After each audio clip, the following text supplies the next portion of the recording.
Now we turn to an ABC 7 I-Team investigation tonight. New at 11, a new scandal within the D.C. Fire Department. Tonight we have learned of a firefighter's violent tirade at an IHOP, which led to his arrest. Firefighter Keith Chung was arrested last week outside of an IHOP in Tacoma Park, and parts of the incident were caught on surveillance video.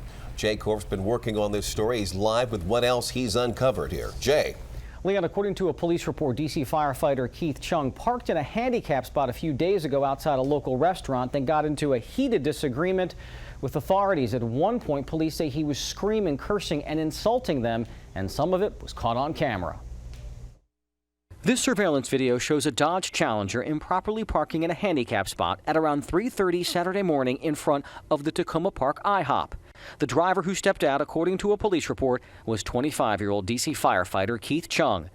Several minutes later, an officer gave Chung a ticket. A few minutes after that, Chung took the ticket and, before stepping into his car, dropped it on the ground. At that point, officers approached him, and according to the report, Chung, quote, refused to produce his license, refused multiple orders to exit the vehicle, replied with various expletives based on race and assumed sexual orientation of the officers. After he was cuffed, a cage car was brought in, and once inside, put his feet up and began attempting to kick the rear window.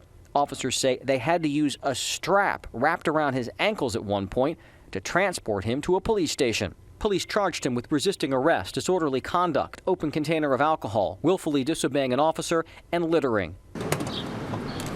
A man on Wednesday who used the very handicap spot that Chung pulled into, Vietnam veteran Bill Sullivan, reacted to the allegations leveled against the D.C. firefighter.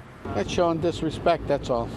That's all it is. He probably doesn't have respect for himself, let alone somebody else. A spokesperson for the D.C. Fire and EMS Department says that Keith Chung is now on administrative leave and will remain so until this case is resolved in the court system. We did talk briefly with him tonight on the phone to get his side of the story. He said he only had time to tell us that he thought he had been cited for only littering. Reporting live, Jay Korf, ABC 7 News.